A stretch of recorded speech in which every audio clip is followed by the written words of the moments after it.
అశ్వ సంవత్సరంలో కైలాస యాత్ర Sri Gayatri tours and travels 8977349696. Hello guys, welcome to it's you TV. నేను మీ నందు.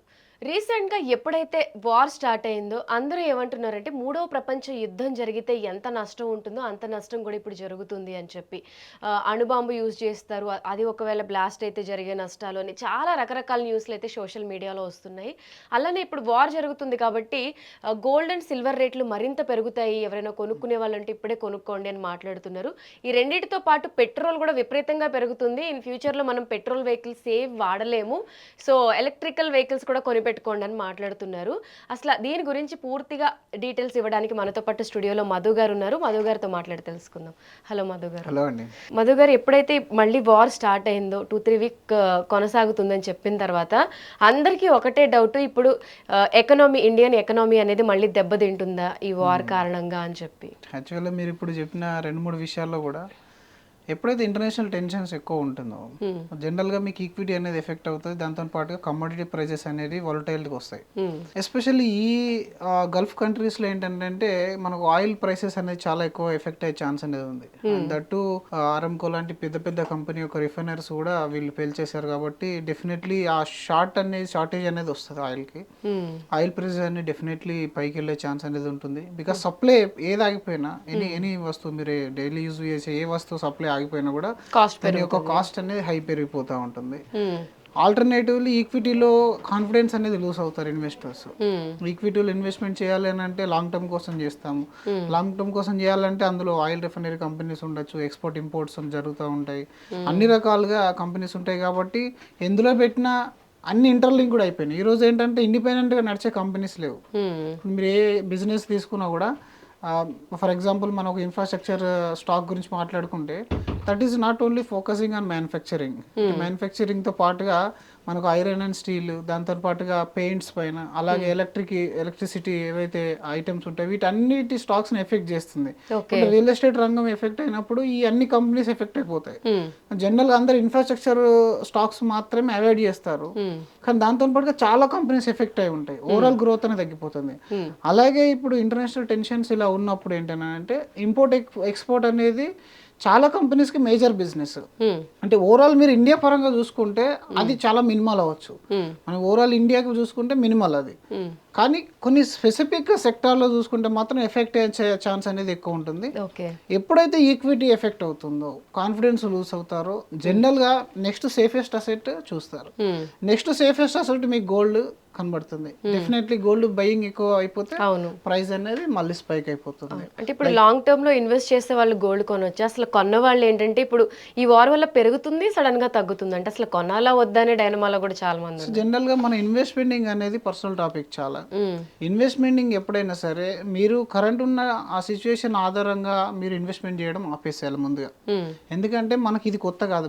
ఈ వార్స్ అనేటివి ఇంతకుముందు కార్గిల్ వార్ అయింది, అంతకుముందు చాలా ఇండియా వార్స్, చైనా వార్ కూడా అయింది. ఎప్పుడైతే ఇలా వార్స్ అవుతుందో, ఎస్పెషల్లీ మన కంట్రీ ఇన్వాల్వ్ అయిపోతే ఈక్విటీ పైన ఎఫెక్ట్ కొంచెం ఎక్కువ రోజులు ఉంటుంది. బట్ ఏ వార్ అయినా మీరు చూసుకోండి, ఆ వార్లో ఉన్న ఏదైతే మార్కెట్ ఫాల్ ఉందో దాని తర్వాత దానికి డబుల్ రిటర్న్ అనేది జనరేట్ చేసింది ఈక్విటీ. బికాస్ కన్జప్షన్ అనేది ఆగదు. మీరు ఎంత వార్ వచ్చినప్పటికీ టెంపరీ కంపెనీస్ యొక్క ప్రాఫిట్స్ ఎఫెక్ట్ అవ్వచ్చు, కాన్ఫిడెన్స్ లూజ్ అవ్వచ్చు ఇన్వెస్ట్మెంట్స్, కానీ ఓవర్ ద పీరియడ్ మళ్ళీ రికవరీ ఫేజ్ వస్తుంది. ప్రతి దానికి కూడా ప్రతి కంపెనీకైనా సరే, కంట్రీకైనా సరే ఒక రికవరీ ఫేజ్ అనేది స్టార్ట్ అవుతుంది ఆఫ్టర్ ఎనీ డ్యామేజ్. సో ఇది కూడా అలాంటి temporary damage. And especially long term investment పర్పస్లో మీరు అడిగిన క్వశ్చన్కి ఆన్సర్ చెప్పాలి అంటే, ఈ లాంగ్ టర్మ్ ఇన్వెస్ట్మెంట్స్ అనేది ఏంటైతే ఎప్పుడైతే గ్లోబల్ రీజన్తో ఇండియన్ ఈక్విటీ కనుక ఫాలో అయిపోతే this is the wonderful time to invest in Indian equity. ఎందుకంటే గ్లోబల్ టెన్షన్ అనేవి మన ఇండియన్ ఎకానమీని ఎక్కువగా ప్రభావితం చేయలేవు. Because we are become a more stronger economy comparatively. Day by day మనం చాలా స్ట్రాంగ్ అవుతున్నాం. We are very independent. మన ఎక్స్పోర్ట్స్ కూడా even US last time Trump release చేసిన టారిఫ్స్ అప్పుడు కూడా మార్కెట్ ఫాల్ అయింది, బట్ వెంటనే రికవర్ అయిపోయింది. But at that time when Trump announced 50% tariff on India, people are losing the confidence because employment తగ్గిపోవచ్చు, exports తగ్గిపోవచ్చు అని చెప్పేసి చాలా రకాల, and that to biggest country like US target చేస్తుంది ఇండియా మీద అని అంటే మన చాలా మంది ఎంప్లాయ్మెంట్ అనేది దాని మీద ఆధారపడి ఉంది ఎక్స్పోర్ట్స్ తో పాటుగా. బట్ ఓవరాల్ ఎక్స్పోర్ట్ మీరు చూస్తే ఎకనామీది మనది 4 to 5%. మన రెవెన్యూ ఓవరాల్ జీడిపి గ్రోత్ లో యూఎస్ కు మనం ఎక్స్పోర్ట్ చేస్తే 4%. అంటే వెరీ నామినల్ పర్సెంటేజ్ ఉంటుంది అనమాట. అది మనం ఆఫ్ అయిపోయినప్పటికీ ఇండియన్ ఎకానమీ దెబ్బతినదు, టెంపరీ ఫాల్ అనేది చూస్తాం. ఇంకపోతే ఇన్వెస్టర్ లాంగ్ టర్మ్ కోసం చూసే వాళ్ళకైతే ఓవర్ ద ఎన్ని సిచ్యువేషన్ వచ్చినా equity delivered best return compare to any commodity. మీరు గోల్డ్లోనే సేవ్ పెట్టాలా ఈక్విటీలో పెట్టాలంటే my answer is for if you are planning for a long term like more than 7-10 years మీరు ప్లాన్ చేస్తున్నారు, if you want to biggest serious wealth, equity will develop the better return. ఇలాంటి ఇంకా 10 వస్తాయి, ఇంకా 100 వస్తాయి. బట్ స్టిల్ ఈ 45 years history మీరు చూసుకున్నట్టయితే ఎన్నో అప్స్ అండ్ డౌన్స్ వచ్చినాయి. Not only this wars, there are other conditions like covid, ఇలాంటి వచ్చినప్పుడు మార్కెట్ ఫాల్ అవుతూనే ఉంటుంది. బట్ ఫాల్ అయినా సరే కంపెనీ యొక్క గ్రోత్ ఉన్న రోజులు, కార్పొరేట్ కంపెనీస్ యొక్క ఎర్నింగ్ ఉన్న రోజులు మార్కెట్కి ఎలాంటి టెన్షన్ అనేది ఉండదు. That is clearly visible. Last మనకు 15 months నుంచి మన ఇండియా ఎకానమీలో Nifty 50 కానీ మిడ్ క్యాప్ స్మాల్ క్యాప్లో కానీ ఎలాంటి గ్రోత్ లేదు. అంటే దీన్ని సైడ్ వేస్ మార్కెట్ అంటారు. జనరల్గా ఇక్కడ ఏ రేంజ్ ఉంటుందో ఆ రేంజ్లోనే పడడం, కిందికి పైకి రావడం, కిందికి రావడం ఉంటుంది. ఎస్పెషల్లీ మీరు గోల్డ్ కూడా చూడండి, లాస్ట్ ఒక 3 months నుంచి మనం చూస్తున్నాం కదా, అరౌండ్ 150 నుంచి 160 మధ్యలో ఒకే రోజు 4% పెరుగుతుంది, మళ్ళీ తగ్గుతుంది, మళ్ళీ పెరుగుతుంది, మళ్ళీ తగ్గుతుంది. లాంగ్ టర్మ్ కి ఇంత వోలటైల్ అనేది ఉండదు, కొన్ని రోజులు కాన్స్టెంట్ అయిపోతుంది గోల్డ్ అనేది. If you are planning for 15 years planning, 15 years లో ఈక్విటీ పడుతూ లేస్తూ మీకు అట్లీస్ట్ 12% రిటర్న్ జనరేట్ చేసిన గోల్డ్ అనేది 8-9% రిటర్న్ జనరేట్ చేస్తుంది. Because of the past history చూసుకున్నా కూడా సేమ్ అంతే. ఎందుకంటే రానున్న 15 సంవత్సరాల్లో ఇండియాలో మీరు వార్స్ ఎన్ని వచ్చినా పక్కన పెట్టేస్తే ఓవరాల్గా మన కంట్రీ యొక్క యంగ్ పాపులేషన్ అనేది ఎక్కువ. ఆ యంగ్ పాపులేషన్ ఉన్నప్పుడు ఏంటంటే కంట్రీకి వాళ్ళు వర్క్ చేయడం స్టార్ట్ చేస్తారు. ఫర్ ఎగ్జాంపుల్ ఇప్పుడు వాళ్ళు వర్క్ చేయడం స్టార్ట్ చేశారంటే కన్జంప్షన్ స్టార్ట్ అయిపోతుంది. When somebody is out from the college, వెంటనే వాళ్ళు జాబ్ చేయాలంటే వాళ్ళకు ల్యాప్టాప్ ఉండాలి, company will pay the salary and they will start buying things and they will move, they will travel. ఇవంతా కూడా అంటే ప్రతి కంపెనీ యొక్క ఏదైనా ఒక ప్రోడక్ట్ వాడుతున్నట్టే కదా. ఇవన్నీ చూస్తుంటే ఇండైరెక్ట్ గా మనం ఏం చేస్తున్నాము, మనం ఇండియాలో పార్టిసిపేట్ చేయట్లేదు అనుకుంటాం గ్రోత్ స్టోరీలో. జనరల్ గా మనం 90% చేసేది అదే. ఎందుకంటే if you book a cab, if you buy any electronic, anything you buy, that is you are participating in Indians GDP growth. అలా జరుగుతున్నప్పుడు అంటే Indian population is young, when population are young consumption will be high. ఇలా ఉన్నప్పుడు ఇప్పుడు ఉన్న production companies పెరిగే chance ఉంటుంది. And రెండోది ఇన్ఫ్లేషన్ పెరుగుతుంది కాబట్టి అది కూడా పెరుగుతుంది. ఇటు ప్రొడక్టివిటీ పెరిగింది, ఇన్ఫ్లేషన్ పెరిగింది, దీనివల్ల గ్రోత్ అనేది వస్తుంది. కంపెనీ యొక్క ఎర్నింగ్స్ లో గ్రోత్ కనబడుతుంది. ఎర్నింగ్స్ లో గ్రోత్ ఉందంటే స్టాక్స్ పైకి వస్తాయి. టెంపరీ డౌన్ అయినప్పటికీ కొన్ని సెక్టర్లు ఎఫెక్ట్ అవుతాయి. అలాగే కొన్ని సెక్టర్లు, ఇప్పుడు డిఫెన్స్ సెక్టర్ వారనగానే అందరూ డిఫెన్స్ సెక్టర్ స్టాక్స్ లో విపరీతంగా ఇన్వెస్ట్మెంట్ చేస్తారు. టుడే కూడా ఇట్ ఈస్ అబౌట్ 6% పెరిగినట్టుంది ఈ రోజు కూడా. జనరల్ గా మన కంపెనీస్ ఎక్స్పోర్ట్ చేస్తాయా, వాటికి అంత రిటర్న్ వస్తుందా లేదా తెలియదు. కానీ వార్ స్టార్ట్ అయిందంటే వెంటనే ఇన్వెస్టర్ ఫోకస్ ఎక్కడికి వెళ్తుంది, దానివల్ల ఏదైతే ప్రైస్ డౌన్ అవుతుందో దాన్ని అమ్మేద్దాము, దానివల్ల ఏదైతే మనకు ప్రైస్ పెరుగుతుందో అది కొనేద్దామనే మెంటాలిటీతో ఉంటారు. జనరల్ గా ట్రేడింగ్ మెంటాలిటీ కాకుండా మీరు ఓవరాల్ లాంగ్ టర్మ్ లో సీరియస్ వెల్త్ బిల్డ్ చేయాలనుకుంటే ప్రాపర్ ప్లాన్ తో ఇన్వెస్ట్మెంట్ చేసుకుంటే ఎన్ని వార్స్ వచ్చినా సరే, పాస్ట్ లో ఇంతకంటే పెద్ద డేంజరస్ సిచ్యువేషన్స్ వచ్చినాయి. When you see 2008 .com bubble అని వచ్చేసింది. అప్పుడు ఏంటి 60% వరకు ఫాల్ అయింది మార్కెట్. బట్ ఆ రోజు భయపడ్డ వాళ్ళు అదే 6%, 7% రిటర్న్ లోనే ఎఫ్డీలోనే ఆగిపోయారు. ఎవరైతే భయపడకుండా ఇన్వెస్ట్మెంట్ స్టార్ట్ చేస్తారో నౌ దే గాట్ 18, 20, 25% రిటర్న్స్. అంటే అలా అంటే లాంగ్ టర్మ్ కి ఎప్పుడైనా ఈక్విటీని ఏది కూడా ఏ అసెట్ కూడా బీట్ చేయలేదు. That is 100% prove. అండ్ ఇంకొకటి లాస్ట్ లో మన పెద్దవాళ్ళు చెప్పే సామెత ఏం చెప్తానంటే be fearful when others are greedy. మనకు ప్రతి ఒక్కరు కొంటా ఉంటే మనకు భయం కావాలి, మనం కొనద్దు. జనరల్ గా మనం ఏం చేస్తామంటే గోల్డ్ పెరిగిందంటే కొనడానికి ఇష్టపడతాం. అవును. అందరు కొంటున్నారంటే మనం భయపడాలి, అందరు అమ్ముతున్నారంటే అప్పుడు మనం ధైర్యంగా వెళ్ళి కొనాలి. ఇన్వెస్ట్మెంట్ యొక్క సక్సెస్ఫుల్ ఫార్ములా ఇది ఒకటే. అది ఎనీ అసెట్, మీరు రియల్ ఎస్టేట్ తీసుకోండి, whether it is gold or silver and equity, మీరు ఎప్పుడైతే అందరు ఇగ్నోర్ చేస్తారో దాన్ని మీరు ఐడెంటిఫై చేసుకొని ఇన్వెస్ట్మెంట్ చేయాలి. అండ్ మూడో థింగ్ ఏంటంటే డైవర్సిఫై చేసుకోవాలి, whether it is a gold or silver or equity or bank FD. మీకు నచ్చిన గోల్స్కి మీరు డైవర్సిఫై చేసుకొని ఉండాలి. మీ 100 రూపీస్ మీ దగ్గర ఉంది కెపాసిటీ ఇన్వెస్ట్మెంట్ చేసేది, you decide into different asset classes. అలా చేయడం వల్ల కంపారేటివ్లీ ఇలా మీరు షార్ట్ టర్మ్ చేంజ్ చేసేకంటే, అంటే గోల్డ్ పెరుగుతుంది గోల్డ్ కొనడం కానీ, ల్యాండ్ పెరుగుతుంది ల్యాండ్ కొనడం కానీ, ఈక్విటీలో బుల్ మార్కెట్ ఉందని షేర్స్ కొనడం కానీ, ఇలా చేయడం కంటే ప్రాపర్ డైవర్సిఫికేషన్ చేసి దాన్ని రివ్యూ చేసుకుంటూ వెళ్ళిపోతే ఎన్ని వార్స్ వచ్చినా పెద్ద ప్రాబ్లం అనేది ఉండదు. టెంపరీ మీ పోర్ట్ఫోలియోలో డౌన్ అనేది చూడొచ్చు, మీరు అంటే పోర్ట్ఫోలియో డౌన్ చూడొచ్చు. అండ్ ఎస్పెషల్లీ ఇదైతే కొంచెం లాంగ్ టర్మ్ ఇన్వెస్టర్స్కి, ట్రేడర్స్కి అయితే ఇలాంటి సమయంలో ఇంకొంచెం జాగ్రత్తగా ఉండాలని చెప్పాలి. ఎందుకంటే ట్రేడర్స్ ఒక్కొక్కసారి వెరీ సీరియస్ బెట్స్ తీసుకుంటారు. అంటే ఇప్పుడు ఒక ఏదైనా న్యూస్ లీక్ అయిపోయిందంటే, ఇప్పుడు లాస్ట్ టైం చూస్తే దాన్ని ఏమంటారు, ఆయిల్, మనకి క్రూడ్ ఆయిల్ యొక్క ప్రైస్ అనేది ఒకే రోజు ట్రంప్ ఏదైతే డిసిజన్ అనౌన్స్ చేశాడో అప్పుడు విపరీతంగా ఓవర్ నైట్లోనే పెరిగిపోయింది. ఇప్పుడు ఫర్ ఎగ్జాంపుల్ నేను ఒక 50,000 పెట్టాను, నాకు 50,000 ప్రాఫిట్ వచ్చింది అనుకోండి, డబుల్ ప్రైస్ అయిపోయి. న్యాచురల్ గ్యాస్ అలాంటి రిటర్న్ ఇచ్చింది. యాక్చువల్గా న్యాచురల్ గ్యాస్ కూడా అలా రిటర్న్ ఇచ్చినప్పుడు నేను నా 50,000 1 lakh అయింది, అది 2-3 times అయింది. తర్వాత నేను గోల్డ్లో పెట్టాను, అది కూడా డబుల్ అయింది. ఇప్పుడు నాకు ప్రతి అసెట్ మీద ఇలాంటి ఎక్స్పెక్టేషన్ అనేది తయారైపోతుంది. That is more dangerous. Because నేను ఇక్కడ ఎక్స్పెక్టేషన్ అనేది ప్రాపర్గా పెట్టుకోవట్లేదు. ప్రోడక్ట్ కరెక్ట్ ప్రోడక్ట్ అది, but my expectation is beyond the return, actual return. ఇప్పుడు ఈక్విటీ పైన 12, 15, 18 వరకు మాక్సిమంగా మనం రిటర్న్ ఎక్స్పెక్ట్ చేస్తే దట్ ఈస్ ప్రాపర్. అదే నేను ఇప్పుడు లాస్ట్ 2 years నుంచి చేశాను అనుకోండి, కోవిడ్ తర్వాత, అప్పుడు ఏంది 25-30% రిటర్న్ నాకు జనరేట్ అయింది. That is because of luck only. ఎందుకంటే నేను డౌన్ మార్కెట్లో ఎంటర్ అయ్యాను, నాకు లక్ వల్ల పెరిగింది. అలాగే లాస్ట్ 1 year బ్యాక్ గోల్డ్ కొన్న వాళ్ళు కూడా because of the luck only. అది లక్ తప్ప ఏం లేదు. Where is the formula?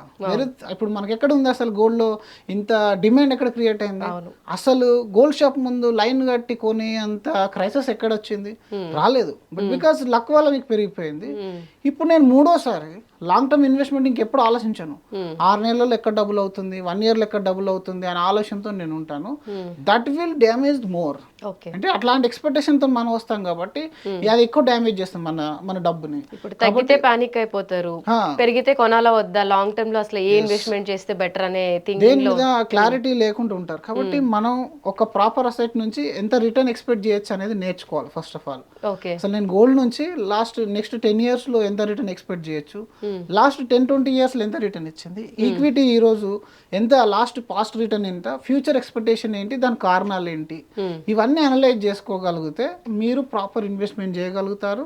మీకు అది గ్లోబల్ టెన్షన్స్ రానివ్వండి, లేదా డొమెస్టిక్ లో ఏదైనా ప్రాబ్లమ్ అవనివ్వండి, anything is temporary. Everything will have a secondary, మనకు ఆ స్టేజ్ అనేది వస్తుంది అనమాట, రికవర్ అయ్యే స్టేజ్ వస్తుంది. ఈక్విటీలో ఎస్పెషల్లీ మనం ఏంటంటే, ఈక్విటీ మీరు అనుకున్న రిటర్న్ ఇవ్వదు. ఈక్విటీ మీరు దేనికైతే అర్హత ఉంటుందో, what you deserve, that will give the return. అంటే మీరు ఈ ఫేజ్ దాటగలిగితే, ఇప్పుడు ఇన్ని టెన్షన్స్ ఉన్నాయి కదా, బట్ స్టిల్ ఈ ఫేజ్ లో మీరు ఇన్వెస్టెడ్ ఉండగలిగితే, ఇప్పుడు గోల్డ్ కూడా అంతే కదా, లాస్ట్ 6-7 years నుంచో 10 years నుంచో ఉన్న వాళ్ళు 33-23లో ఉన్న వాళ్ళకు ఈ రోజు 1,60,000, దట్ ఈస్ రియల్ వెల్త్.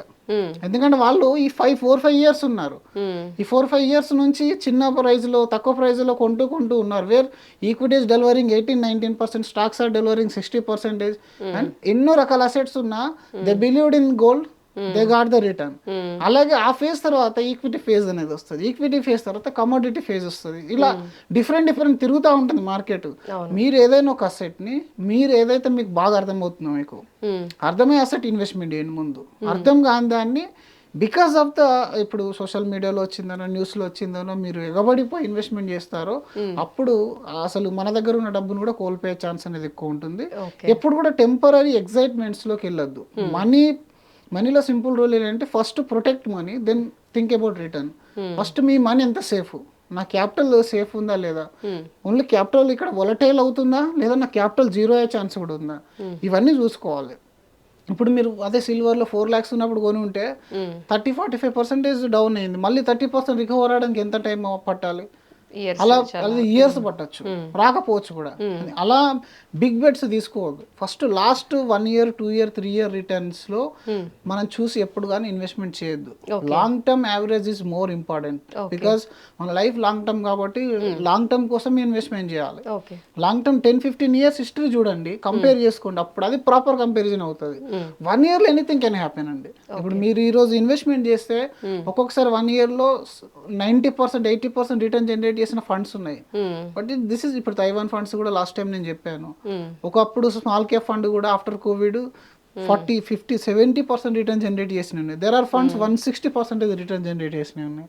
ఇప్పుడు మనం 15 గురించి మాట్లాడుతున్నాం, 15-12 మాట్లాడుతున్నాం అంటే that is long term average. ఇలా ఈ లాంగ్ టర్మ్ యావరేజ్ని కవర్ చేయగలుగుతుందా, రెండోది లిక్విడిటీ మెయింటైన్ చేస్తుందా, క్యాపిటల్ ప్రొటెక్షన్ ఉందా, ఇవన్నీ ఆలోచించుకొని మీకు నచ్చిన అసెట్తో ముందుగా స్టార్ట్ చేయండి. అట్లీస్ట్ ఈ లిక్విడిటీని, ఇప్పటికీ ఇండియన్స్ యొక్క మనీ అంతా కూడా ప్రాపర్టీస్లోనే గోల్డ్లోనే ఉంది కాబట్టి మళ్ళీ సేమ్ అసెట్లకు వెళ్ళకుండా నీకు ఇప్పుడు మీ దగ్గర ఉన్న ఫర్ ఎగ్జాంపుల్ ఒక 1 crore రూపీస్ మీ దగ్గర క్యాపిటల్ ఉంది. ఆ 1 crore లో 90 lakhs ప్రాపర్టీలోనే గోల్డ్లోనే ఆగిపోయింది. మిగిలిన 10 lakhs లో మీరు ఎన్ని గేమ్స్ ప్లే చేసినా మీరు వెల్తీ కాలేరు. ఎందుకంటే మీ 90% is generating how much, we are 10% is generating 30%. What is the use?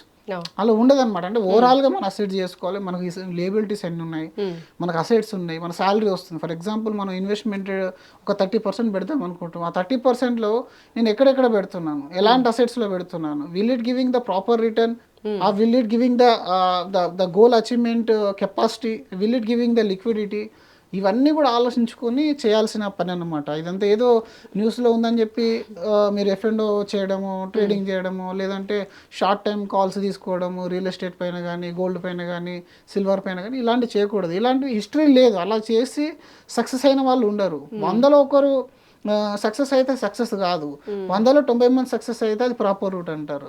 90% మాత్రం లాంగ్ టర్మ్ లోనే సక్సెస్ అవుతారు. ఎనీ అసెట్ మీరు తీసుకోండి. సో ఆ విధంగా ప్లాన్ చేసుకుంటే ప్రాబ్లం అనేది ఉండదు. ఇప్పుడు అంటే gold rate already middle class వాళ్ళు కొనలేనంత ఇదిలో పెరిగిపోయింది. ఇప్పుడు ఈ వార్ తర్వాత గోల్డ్ మరింత పెరుగుతుందా? అసలు గోల్డ్ ఇన్ ఫ్యూచర్ లో తగ్గే ఛాన్సెస్ ఏమైనా ఎక్స్పెక్ట్ చేయొచ్చా? సో జనరల్ గా గోల్డ్ అనేది ఒకప్పటికంటే ఇప్పుడు ఎక్కువ వాలటైల్ అయింది. అవసరం ఉంటే కొనుక్కోండి. మీకు ఇంట్లో ఏదైనా అవసరం ఉంటే డెఫినెట్లీ కొనాల్సిందే. తగ్గే ఛాన్స్ కంటే పెరిగే ఛాన్స్ ఎక్కువ ఉంటుంది. ఎనీ కైండ్ ఆఫ్ ఎట్లయితే మీరు ఈ వార్ని ఇదంతా పక్కన పెట్టేసినా కూడా ఇప్పుడు మనం అందరం కూడా సెంట్రల్ బ్యాంక్స్ బయ్యింగ్ ని అర్థం చేసుకోవాలి. వాళ్ళు కొన్నంత వాళ్ళు టన్స్ బై చేస్తూ ఉన్నారు. బికాస్ మనం యుఎస్ టీబిల్స్ అవి ఏవైతే మనం కొనడం మానేశారో బ్యాంక్స్, అప్పటి నుంచి ఎల్లో మెటల్ మీద ఫోకస్ చేశారు అందరూ.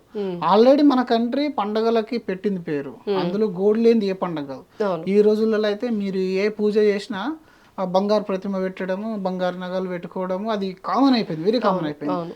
అండ్ ఇప్పుడు మీరు రీసెంట్గా ఇప్పుడు మ్యారేజెస్ కూడా చూడండి, ఈవెన్ సెలబ్రిటీస్ మ్యారేజ్లో కూడా గోల్డ్ చాలా అంటే క్వాంటిటీ ఒకప్పటికంటే ఎక్కువ వాడుతున్నారు. Because gold is it kind of asset. అంటే మీకు అది ఎనీ టైం మీ లైఫ్కి ఒక లిక్విడిటీ తీసుకొచ్చే ఐటెము. రెండోది గోల్డ్ని వాడినట్టుగా మీరు వేరే కార్లను కానీ బంగ్లాలను కానీ మెడల్ వేసుకొని తిరగలేం కదా. సో అవన్నీ మీకు అడుగుతూనే తెలుస్తాయి. ఇవి చూసిన వాళ్ళందరికీ తెలుస్తాయి. జనరల్లీ ఆ కిక్ అనేది జనాలకు ఎక్కువ పట్టుకుంటుంది అనమాట. ఎస్పెషల్లీ లేడీసే కాదు, ఈ రోజులలో జెంట్స్ కూడా అడిక్ట్ అవ్వడానికి మెయిన్ రీజన్ ఏంటంటే మీకు అదొక సోషల్ సింబల్ అయిపోయింది ఈరోజు. ఇప్పుడు మీరు ఎక్కువ ఉంగరాలు పెట్టుకోవడము, ఎక్కువగా ఇవి హారాలు వేసుకోవడము, ఇదేంటి ఏంటంటే దీనివల్ల మన స్టేటస్ అనేది ఎక్కువ కనబడుతుంది. మనం ఒకప్పుడు ఇప్పుడు రిటర్న్ అనేది ఒక లెవెల్, రిటర్న్ నాకు ఎంతైనా రానివ్వండి, but self satisfaction by wearing that jewellery is also important. అలా తీసుకోవడం వల్లనే చాలా మంది గోల్డ్ మీద ఇన్వెస్టెడ్ ఉంటున్నారు. అండ్ రెండోది ఇంకొకటి, ఇప్పుడు ఇంట్లో ఆడపిల్లలను డెఫినెట్లీ గోల్డ్ పర్చేజ్ చేసి పెడితే అదొక రకమైన కంఫర్ట్. ప్రతి ఇంట్లో చూడండి గోల్డ్ ఉన్నది అని అంటే ఇంకా వాళ్ళకు రిలాక్స్ మూడ్లోకి వెళ్ళిపోతారు. గోల్డ్ కొననంత వరకు ఇంట్లో టెన్షన్ ఒకలా ఉంటుంది, కొంట ఒకలా ఉంటుంది. ఇప్పుడు మీరు గోల్డ్తో కంపేర్ చేస్తే మిగతా ఏ అసెట్ అయినా ఇది ఒకటి వాడకానికి పనిచేస్తుంది, ప్లస్ రిటర్న్ గ్రోత్ అనేది ఉంది. అండ్ ఫ్యూచర్లో మళ్ళీ దీన్ని లెగసీని ఇంకొకరు కూడా ట్రాన్స్ఫర్ చేయడం క్షణాల్లో పని. ఈ మూడు కాకపోతే ఇందులో ఉండే రిస్కులు ఇందులో ఉంటాయి మళ్ళీ. వేరే ఇప్పుడు మనం ఇప్పటిదాకా మాట్లాడుకుంది ఏంటంటే ఇప్పుడు మీరు ఓవర్ బయింగ్లోకి వచ్చారు. ఫర్ ఎగ్జాంపుల్ మీకు అవసరం ఉన్న దానికంటే ఎక్కువ కొన్నారు, మీరు ఎంతగానో వేసుకోగలుగుతారు. కొంత అయితే మనం మళ్ళీ ఇంట్లో పెట్టాల్సిందే. ఇంట్లో పెట్టాలంటే మళ్ళీ సెక్యూరిటీ ఇష్యూ వస్తుంది. దానికోసం స్పెషల్గా బ్యాంక్ లాకర్ మనం తీసుకోవాల్సి వస్తుంది. బ్యాంక్ లాకర్లో కూడా ఇప్పుడు మొన్న సమ్ XZ బ్యాంక్లో లాకర్లో ఉన్న బంగారం కూడా పోయిందని చెప్పి న్యూస్లో వచ్చింది. అవును, అంటే అది కూడా ఒక రకంగా అన్సేఫ్. వొలటైల్ అని అన్సేఫ్ అయిపోయింది కదా. సో రెండవది, ఇప్పుడు మనం అవసరం ఉన్న దానికంటే ఎక్కువ కొనడం వల్ల మీ డైవర్సిఫికేషన్ అనేది లేదు, మళ్ళీ ఒక అసెట్కే మీరు మళ్ళీ పరిమితం అయిపోయారు. రెండోది, గోల్డ్ అనేది కొనేంత వరకు ఎంత సంతోషం ఉంటుందో ఏదైనా అవసరానికి అమ్మాలంటే అంత గిల్టీ ఉంటుంది కూడా. కాబట్టి మీరు వన్ సైడ్ వెళ్ళిపోయి, ఫర్ ఎగ్జాంపుల్ మీ తాహాతకు మించిన ఇన్వెస్ట్మెంట్స్ అన్ని కూడా గోల్డ్లో పెట్టారనుకోండి, రేపు ఏదైనా ఎమర్జెన్సీ వచ్చింది, మీకు బిజినెస్లో కొంచెం సపోర్ట్ అవసరం పడింది, లేదా మీకు జాబ్లో ప్రాబ్లమ్ అయ్యి ఒక 1 year మీద ఏదైనా ట్రైనింగ్ కోచింగ్ తీసుకోవాలి, తర్వాత ఒక ప్రాజెక్ట్ స్టార్ట్ చేయాలి. For that support also if you want to cell something or if you want to take a loan on that, మీరు ఒక లోన్ తీసుకోవాలంటే జనరల్ ఇంట్లో ఉన్న లోన్ బంగారం తీసుకొని వెళ్ళి ఒక దగ్గర పెట్టాలి. సేమ్ టైంలో మీకు మళ్ళీ ఇంట్లో ఫంక్షన్ స్టార్ట్ అయిపోతే మళ్ళీ రివర్స్ టెన్షన్ అయిపోతుంది. ఇంటి దగ్గర భార్య ఊరుకోదు కదా, మీరు బంగారం అక్కడ పెట్టేసారు తీసుకురండి అని చెప్తుంది. ఇప్పుడు బంగారం తీయాలి అంటే మళ్ళీ టోటల్ అమౌంట్ పే చేయాలి, అది కూడా ఒక రకమైన ప్రాబ్లం. ఇప్పుడు మళ్ళీ రిన్యువల్ టైంలో, ఒకప్పుడు మనం గోల్డ్ లోన్ తీసుకుంటే అలా కొన్ని రోజులు వదిలేసి వారు ఇంట్రెస్ట్ కడుతూ, ఇప్పుడు అలా లేవు. ఇప్పుడు ఎవ్రీ ఇయర్ రిన్యువల్ వచ్చింది. ఆ రిన్యువల్ వచ్చినప్పుడు మనం మొత్తం అమౌంట్ పే చేయాలి, పే చేసి మళ్ళీ మన గోల్డ్ లోన్ మళ్ళీ తాకట్టు పెట్టుకోవాలన్నమాట గోల్డ్ని. అలాంటి టైంలో మీరు ఒక 20 లక్షల గోల్డ్ ఉంది, దాన్ని ఏదో మీరు బిజినెస్ పర్పస్లో తీశారు, మీకు ఇప్పుడు రిన్యువల్కి వచ్చింది, మళ్ళీ 20 లక్షలు తీసుకొని రావాలి, దాన్ని పేమెంట్ చేయాలి, మళ్ళీ అప్పుడప్పుడే తాకట్టు చేయాలి. ఫస్ట్ ఆఫ్ ఆల్ ఇది కూడా ఒక రకమైన ప్రాబ్లం. ఇప్పటికీ మా కస్టమర్లు అయితే దాదాపు ఒక 20 నుంచి 30 మంది సేమ్ ప్రాబ్లం ఫేస్ చేస్తున్నారు. They have very big gold loans. ఒకేసారి ఆ 1 year రాగానే ఒక కన్ఫ్యూజన్ లోకి వెళ్ళిపోతున్నారు. అంటే మీరు ఇది కొనుక్కున్నారు, ఈ ప్రాబ్లం ని కొనుక్కున్నారు అనమాట, అవసరం లేదు ఈ ప్రాబ్లం. యాక్చువల్గా మీకు వేసుకునేంత, ఇంట్లో వాడుకునేంత బంగారం ఉంటే సరిపోతుంది, మిగిలిందంతా మీరు కొంచెం ETF లో రూపంలోనో గోల్డ్ ఫండ్స్ లో రూపంలో పెట్టుకుంటే ఈ టెన్షన్ మీకు ఉండదు. యు ఆర్ ఎంజాయింగ్, దొంగల భయాలు ఇవన్నీ అంటే ఏది ఉండదు, లిక్విడిటీ ఉంటుంది, ఈజీలీ ట్రాన్స్ఫరబుల్ ఉంటుంది. ఆ టైంకి మీరు అమ్మేసో లేకపోతే డెలివరీ తీసుకోనో ఏదో ఒకటి చేసుకోవచ్చు. ఇంట్లో అవసరం ఉన్నంత వరకే ప్లాన్ చేయండి, అవసరం లేని దాన్ని అనవసరంగా కొని కొత్త ప్రాబ్లమ్స్ తెచ్చుకోవద్దు. ఎందుకంటే రానున్న రోజుల్లో ఈ ప్రాబ్లం అనేది అవుతుంది. ఎందుకంటే ఇప్పుడు క్యాష్ లేదు, జనరల్గా ఒకప్పుడు క్యాష్ ఉండేది, బయట ఇప్పుడు థింగ్స్ ఎత్తుకపోయేటి కూడా ఏం లేవు. ఏమున్నాయి మన దగ్గర, అన్ని కూడా డిజిటల్ మోడ్లోకి వచ్చేసినాయి. ఒకటే ఒక అసెట్ గోల్డ్, దానివల్ల క్రైమ్ రేట్ కూడా పెరిగిపోయింది. సో కాబట్టి ఇవన్నీ దృష్టిలో పెట్టుకోవాలి. ఏదైనా మనం అసెట్ కొంటే ఓన్లీ మనం వన్ సైడ్ ఆలోచిస్తాం అనమాట. అంటే ఇది పెరిగితే ఎలా, ఇది 1 lakh 4 lakh గోల్డ్ అయిపోతే ఎలా, 5 lakh అయిపోతే ఎలా అని అనుకుంటాను, చూసారా? ఆ ఒక్కటే మన వన్ సైడ్ తీసుకెళ్తుంది. దాంతో పాటు వచ్చే ప్రాబ్లమ్స్ కూడా ఉంటాయి. ఆ ప్రాబ్లమ్స్ ముందు అనలైజ్ చేయాలి, కీడెంచి మేలెంచుకోవాలి. ఏ అసెట్ అయినా మీరు ఇన్వెస్ట్మెంట్ చేయండి, మనం వన్ సైడ్ వెళ్ళిపోవద్దు. నెంబర్ 1, డైవర్సిఫై చేసుకోండి, అన్నిటిని ఈక్వల్ గా డైవర్సిఫై. ఈక్విటీ పోర్ట్ఫోలియో ఉండాలి, బ్యాంకులో FD కూడా ఉండాలి, గోల్డ్ ఇన్వెస్ట్మెంట్ ఉండాలి, అండ్ లాంగ్ టర్మ్ లో మీకు కొంత గ్రాండ్ చిల్డ్రన్ కి ప్రాపర్టీ కూడా మీరు ఇవ్వగలగాలి. అన్ని కూడా లిక్విడ్ లో ఉంటే మంచిది కాదు, ఎందుకంటే కొంతమందికి లిక్విడిటీ అనే చేతులు ఆగవు, ఈజీగా సెల్ చేసేసి ఏదైనా ఒక చేసే పని ఉంటుంది. కాబట్టి మీరు అన్ని రకాల అసెట్స్ ఒక్కదాన్నే ఫోకస్ చేయకండి, అన్ని రకాల డైవర్సిఫై చేస్తే బాగుంటుంది. ఓకే, సో ఇప్పుడు వార్ వచ్చేస్తుంది అని చెప్పి భయపడే వాళ్ళందరికీ కూడా అసలు దేంట్లో ఇన్వెస్ట్మెంట్ చేసుకోవాలి, ఎలా ఉండాలి అని చెప్పారు. ఫైనల్గా మిడిల్ క్లాస్ వాళ్ళు ఎటువంటి లాంగ్ టర్మ్ ఇన్వెస్ట్మెంట్స్ చేస్తే బాగుంటుంది? జనరల్గా మన దగ్గర పెద్ద ప్రాబ్లం ఏంటంటే, ఇప్పుడు హయ్యర్ క్లాస్ పీపుల్స్ ఉన్నారు, సెలబ్రిటీ కైండ్ ఆఫ్ పీపుల్ ఉంటే వాళ్ళ దగ్గర చార్టర్డ్ అకౌంటెంట్స్, పర్సనల్ మేనేజర్స్ ఉంటారు. They will bring more and more option ఇన్వెస్ట్మెంట్లో. సార్ ఇది అలా ఇలా చేస్తే బాగుంటుంది, ఇలా వాళ్ళు అలా మంచి ఇన్ఫర్మేషన్ గ్యాదర్ చేసుకోగలుగుతారు. వాళ్ళకి తగ్గట్టుగా వాళ్ళు ఇప్పుడు మేము చూస్తే ఎస్పెషల్లీ సెలబ్రిటీస్ కానీ పొలిటీషియన్స్ కానీ వీళ్ళందరూ కానీ ఇన్సూరెన్స్ పాలసీస్ ప్రాపర్గా ఉంటాయి, ఇన్వెస్ట్మెంట్స్ ప్రాపర్గా ఉంటాయి.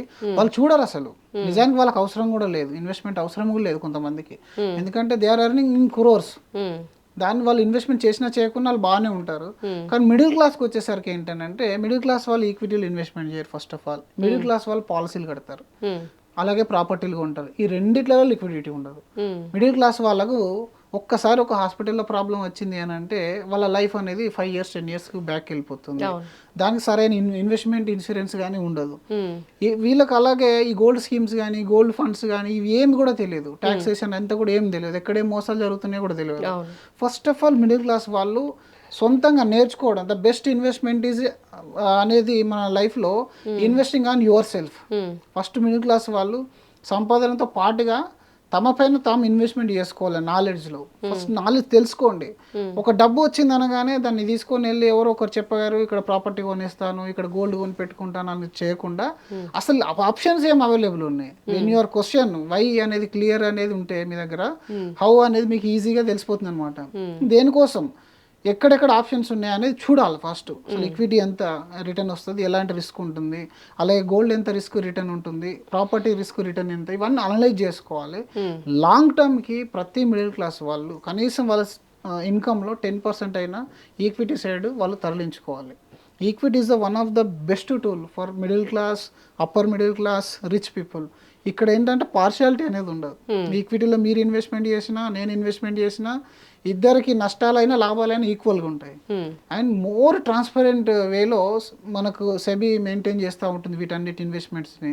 మీరు బయట చాలా మంది మోసపోయే వాళ్ళు చూడండి, మీరు 90% ఆఫ్ ద పీపుల్ మిడిల్ క్లాసే ఉంటారు. ఇది మీరు ఫైనాన్షియల్ మోసాలు కావచ్చు, రియల్ ఎస్టేట్ మోసాలు కావచ్చు, ఇంకేవైనా సరే. ఎందుకంటే వీళ్ళకు తాహత్కు మించిన ఎక్స్పెక్టేషన్ అనేది ఉంటుంది. ఆ ఎక్స్పెక్టేషన్లో తప్పులు చేస్తారు. మీరు బెట్టింగ్ యాప్లో చూడండి, 90% ఆఫ్ ద పీపుల్ బెట్టింగ్ యాప్లో లాస్ అయింది మిడిల్ క్లాస్ వాళ్ళే. సో ఇలాంటి ట్రేడింగ్లో F&Oలో లాస్ అయిన వాళ్ళు వాళ్ళే. అలాగే కొన్ని అన్ఆర్గనైజ్డ్ రియల్ ఎస్టేట్ దాంట్లో ప్రాపర్టీస్లో బ్లాక్ అయిన వాళ్ళు కూడా వీళ్ళే ఉంటారు. ఎందుకంటే అవేర్నెస్ ఉండదు. రెండోది వీళ్ళకి అవసరాలు ఎక్కువ ఉంటాయి. అవసరాల వల్ల లాంగ్ టర్మ్ అంటే నచ్చదు వీళ్ళకి. కాబట్టి షార్ట్ టర్మ్ గురించి ఆలోచిస్తారు. ఆ షార్ట్ టర్మ్లో తప్పులు జరిగే ఛాన్స్, దీన్ని అదునుగా చేసుకొని చాలా మంది వీళ్ళని ట్రాప్ చేసే ఛాన్స్ ఉంటుంది. ఈక్విటీ సింపుల్ మ్యూచువల్ ఫండ్స్లో SIP కానీ లంసమ్ కానీ సేఫెస్ట్, ముందుగా హైబ్రిడ్ ఫండ్స్, డెట్ ఫండ్స్ నుంచి స్టార్ట్ చేస్తే కొంచెం అనుభవం వస్తుంది. ఎవరైనా ఈక్విటీ ఎక్స్పర్ట్ దగ్గర, లేకపోతే mutual fund distributor, financial planner దగ్గర మీరు కొంచెం కూర్చొని మీ పైన మీరు ఎడ్యుకేట్ చేసుకోండి ఫస్ట్. అది మీరు మీ పిల్లలకి ఇచ్చే బిగ్గెస్ట్ గిఫ్ట్ అవుతుంది. ఫస్ట్ ఫాదర్ 6th క్లాస్ చదువుతూనే అబ్బాయి 10th క్లాస్ చదువుతారనే సామెత ఉండేది ఇంతకుముందు. అలా మీరు కొంచెం ఎడ్యుకేట్ అయ్యారనుకోండి, మీరు ఒక మెట్టు ఎక్కితే మీ పిల్లలు ఇంకొక మెట్టు ఎక్కడానికి ఈజీ అవుతుంది. ఇప్పుడు మీరే జీరోలో మైనస్లో ఉన్నారు నాలెడ్జ్లో. డబ్బు ఎంత సంపాదించినా మనకు నాలెడ్జ్ లేని డబ్బు అనేది ఆగదండి. నాలెడ్జ్ ఉండాలి, ప్రతి మనిషికి నాలెడ్జ్ ఉండాలి. ఇప్పుడు మనం చేసిన ప్రతి పాడ్కాస్ట్ అని ఏదైనా అరౌండ్ థౌజండ్స్ ఆఫ్ పీపుల్ చూస్తారు. అందరూ క్లయింట్స్ గారు, అందరి వల్ల యూట్యూబ్ ఇన్కమ్ అనేది ఉండకపోవచ్చు, కానీ అందరికి నాలెడ్జ్ షేర్ అవుతుంది. సో నాలెడ్జ్ అనేది ఇంపార్టెంట్. ఇక్కడ ఇండియాలో ఇప్పటికి ఈక్విటీలో 5% ఆఫ్ ద పీపుల్ ఇన్వెస్ట్మెంట్ చేస్తున్నారు. Rest 95% of the people are not investing in to equities. అంటే మనం ఏదో మ్యూచువల్ ఫండ్ ఇంత పెరిగిపోయింది, మన స్టాక్ మార్కెట్ అంత పెరిగిపోయింది అని అనుకుంటున్నాం చూడండి. బట్ మనం యాక్చువల్ రియల్ కండిషన్ చూస్తే అలా ఉంది. కాబట్టి స్టిల్ ఇంకా చాలా మంది, మీరు USA అట్లాంటి డెవలప్డ్ కంట్రీస్లో చూసుకుంటే more than 83-85% of the people invested in equity. So అక్కడికి ఇక్కడికి తేడా అదే. మనం ఏంటంటే మన అమౌంట్ అంతా బ్లాక్ చేస్తున్నాం ఎక్కడో ఒక దగ్గర. అది డైవర్సిఫై చేసుకోవాలి, తెలుసుకోవాలి ఈక్విటీ గురించి. ఈక్విటీ అనేది లాంగ్ టర్మ్కి ఎలాంటి ప్రాబ్లం లేకుండా ఇన్వెస్ట్మెంట్ చేయొచ్చు. దీని గవర్నమెంట్ కూడా చాలా రకాల యాడ్స్ అనేది ఇస్తుంది. మ్యూచువల్ ఫండ్స్ అయ్యే అని చెప్పేసి చాలామంది క్రికెటర్స్తో కూడా యాడ్స్ ఇస్తున్నారు. కాబట్టి అన్నిటినీ అలా కొంచెం అర్థం చేసుకోవాలి. ఏదైనా యాడ్ వచ్చింది మన ముందరికి అంటే దాని గురించి తెలుసుకునే ప్రయత్నం చేస్తే మిడిల్ క్లాస్ వాళ్ళు డెఫినెట్లీ ఒక మంచి లైఫ్ స్టైల్ని అయితే మేనేజ్ చేయగలుగుతారు. దానివల్ల కోటీశ్వర్లు అవుతారా కాదా అని కాదు, బట్ ఒక మంచి లైఫ్ స్టైల్ అయితే మేనేజ్ చేసుకోగలుగుతారు. వాళ్ళ లైఫ్ టైం గోల్స్ అనేది ఫుల్ఫిల్ చేసుకోగలుగుతారు.